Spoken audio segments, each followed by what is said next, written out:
Welcome to the Pin Leader Podcast, where strategic leaders get straight to the topics, strengthening our awareness and sharpening our minds. The Pin Leader Podcast is produced by Roar, a production division of Mays & Associates Ltd. Find out more at www.maysassociatesltd.com. Now here is your award-winning host, Dr. Shan DeGore. And welcome back to the Pin Leader Podcast. Today, we're going to be talking about how to global reach. And I have with me someone who's been doing this work for a number of years. He's been in business for 40 years, and he's been working in the global reach area since 2010. I'm excited to have Matt Janowicki with me. He's the owner, founder, president of ACE Appliance Service. He's a graduate of the National Institute of Technology, HVAC, learned appliance repair through college classes. He's self-made, graduated from Owens Technical College with a business degree. So welcome to the show, Matt Janowicki. Thank you, Dr. G. Yes. So I'm going to get right to it and ask you what you're passionate about. Well, what I'm passionate about, Dr. G, besides my family, is as business. I've since high school, since I graduated high school, I wanted to be an entrepreneur right out of high school, which I did. I started Ace Appliance at that time, and I started it out of an 8x8 bedroom of my home, one-man operation. And now we've grown to service over 25,000 customers per year in 2024. And that sounds like, again, when you talk about self-made, that is the basic self-made. You just came upon the idea to start the business. Were you inspired anywhere? I was inspired by a few other business owners that I knew growing up. Their family had family businesses. So I was always intrigued about start my own business. And I had an opportunity after high school to jump into this business and from ground level. And I was very fortunate at the time because after college, everything was mechanical back then. So I had a good mechanical ability to jump into the field. And I felt that I was a decent mechanic. So at that time, it was very easy to jump into it versus today. Things have changed completely today with electronics now. So it's a different industry now than it was when I started it. Well, one thing about you, and this is going into that global reach conversation, is you just started reinventing. It looks like from what I could see, you had more than 106 million worldwide downloads from your online how-to videos that help others with appliance repairs. How did that get started? Because your reach is beyond your 25,000 now. Absolutely. So about 5 years into the business, we started hiring technicians, and just to get in each technician, as you want to train a technician in this industry, it takes, anywhere from 7 to 10 months to train a technician properly. And that's working 40 hours a week to get into this industry. And that doesn't include schooling in the evenings. So after about 12 years ago, I started thinking, after we grew up, how can I, we're going through all of this training individually for each technician that we're adding on to our company. But once that training is done, it's lost. What if we started documenting some of the training for the technicians, and how can we do that? So I actually went online and purchased the IP address, appliancevideo.com, the web address, appliancevideo.com. And I said, well, what can we do at this point in time? I'm going to hire videographers to go out in the field with our technicians as they're going through training and tape these repairs in the field position.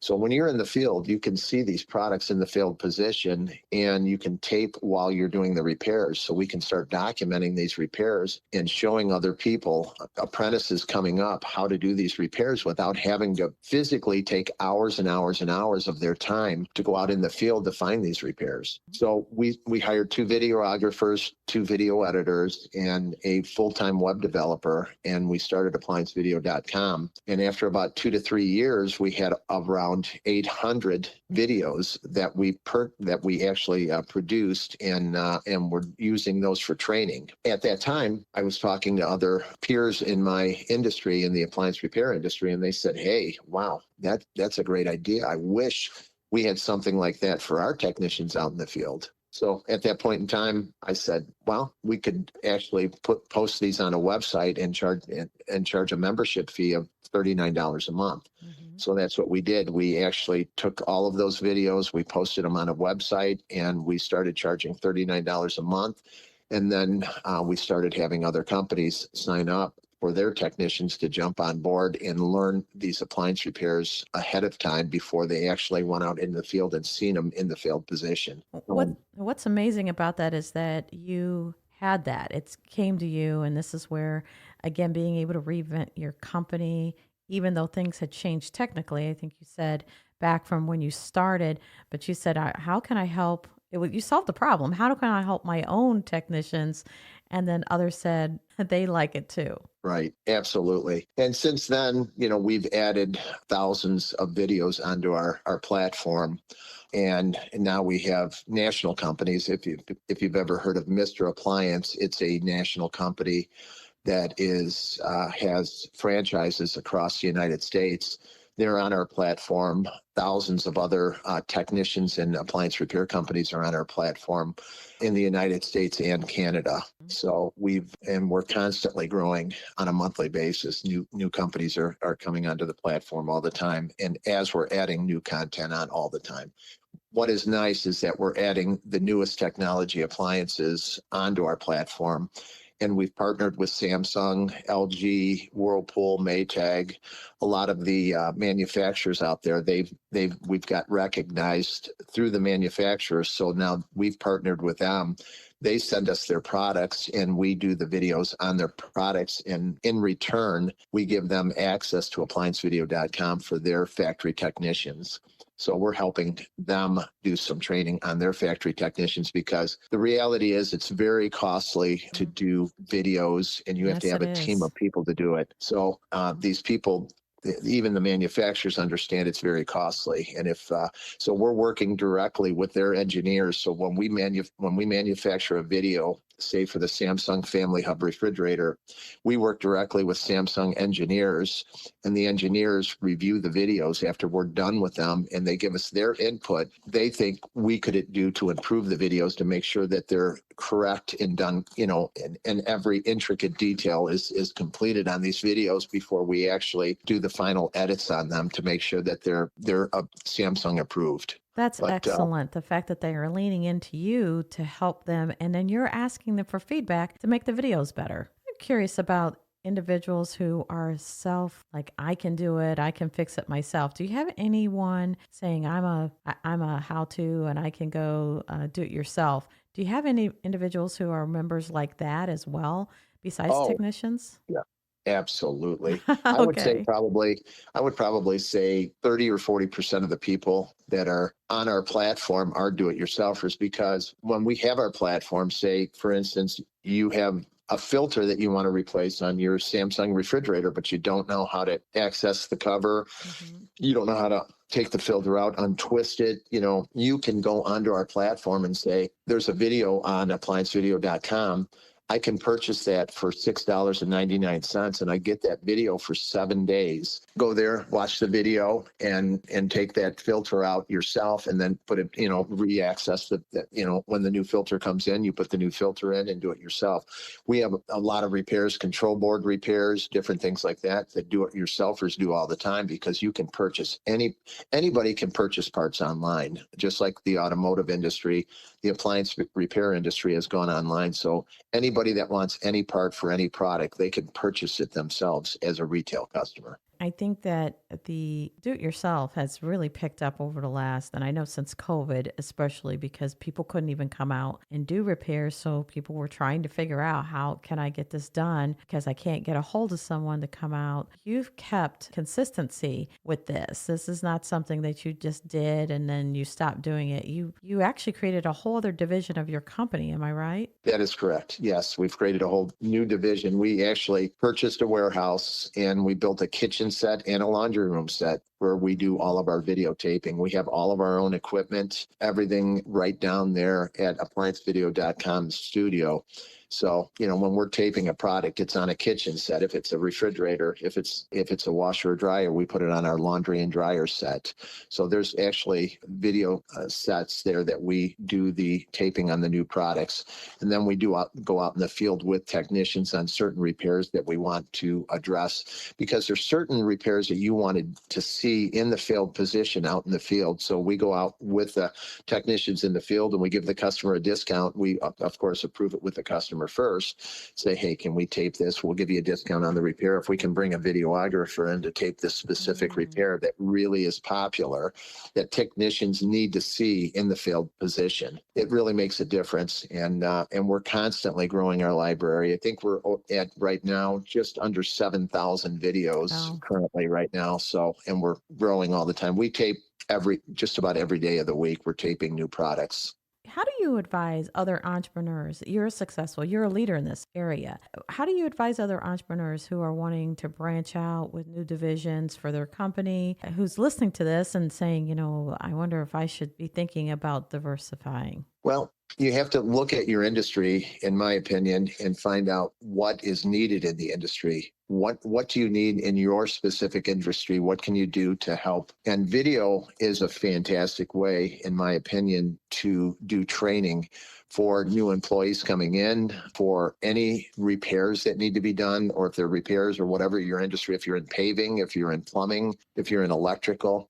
If you started doing how-to videos in that industry, it's huge, because those videos on average will be good for many, many years to come. In our industry, an average video, if I produce one on a product, it'll actually be, the longer our video is out there, our videos are long tail videos. They're short tail videos and long tail videos. So our videos get more views as time goes on, because say we tape on a brand new LG refrigerator today, that's not going to break down for a year or two. And then anytime after that, it's only going to grow with time from there.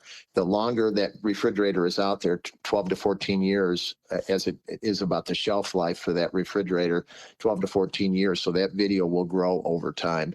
But, document and improve your company by doing videos, in my opinion. And you just say there is a considerable investment, but when you look at what it's generating for your company, it's generating its own passive income for, companies that work with us, we coach, we talk about, your money's working for you, money's being generated when you're sleeping.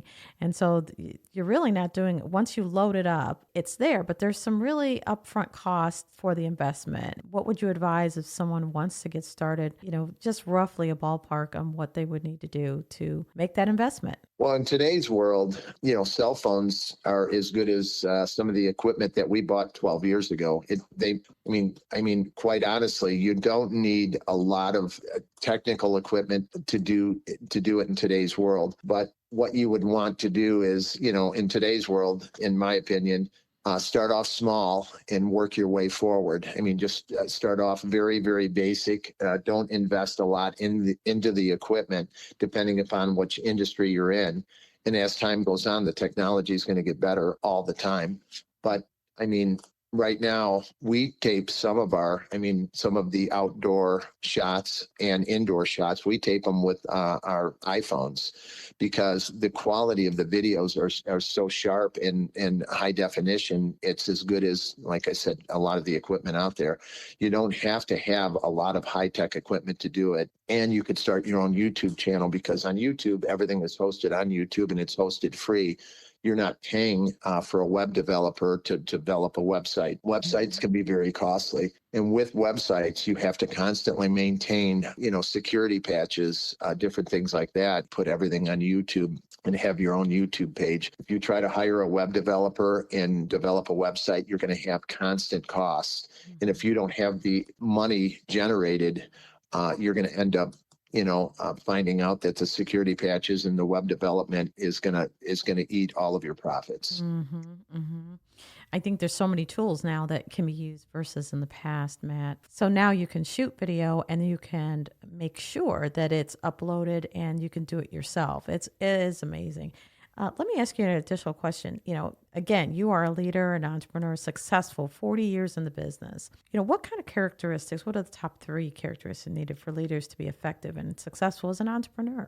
The biggest characteristic that you have to have is honesty and integrity, number one. You have to have drive. You have to have a vision. I'm constantly looking at visions on what to do to better our company. Another thing that I feel that a good entrepreneur does is listen to their employees. We have an employee meeting with 30 people that we go to breakfast once a month. We rent a room at a restaurant, and we basically sit down and we brainstorm on better ways to do things. Being an entrepreneur as the owner of the company, you have to take suggestions from your employees always and say, what can we do better in the field to help you make your job easier? What can we do to help improve our company? 90% of the ideas on our company growth was from our employees. And I do bonus them well for good ideas that come out. And being a smaller company with basically, you take those ideas from your employees and you grow your company, and we can actually make quick changes and try things that if an employee makes a suggestion within 2 or 3 days, we can say, let's try this idea, let's implement it into the company, make the change, and try it for 2 to 3 weeks to see if it works. If it doesn't work, we at least tried it and we made a change. And the employees feel at that point, they feel like they're part of the company and they're making changes in the company. So in my opinion, listen to your employees all the time and have constant communication with your employees. Never let them think you're not watching them, that you're not listening to them, because that's when you lose employees. I think that's great advisement and words of wisdom there. I don't even think that people think, well, I can't have global reach if I'm going to have to be a Fortune 100, Fortune 500 company to do that. And you prove that, again, you don't need hundreds of people, but you've impacted worldwide and with hundreds of millions of views. And I think that sometimes entrepreneurs, we sell ourselves short, that we may not be able to have that global reach. And you prove time and time again, Matt, that you can do it and you can do it well and successful. Well, thank you, Dr. G. Thank you so much for the compliments. Yeah, thank you. And thank you for coming on the show today and really sharing your experience and your journey with everyone. Well, thank you so much. I really enjoyed being on your show. If anybody takes anything from your podcast, I hope that they can take some of the different ideas that I have learned through the years and implement them. And if I help just one person, that makes this phone call worth it. I would say you probably helped lots of folks who are thinking about diversifying their business or maybe even starting one. So thank you so much. And with that said, I want to thank our listeners who are throughout the U.S. and actually throughout the world. And of course, until next time. The Pen Leader podcast is hosted by Dr. Shan Dagor and brought to you by Mays & Associates LTD, creating customized solutions for growth in the areas of leadership development, strategic planning, and culture building. Find out more at www.maysassociatesltd.com. Don't forget to subscribe to the Pen Leader podcast and share with others.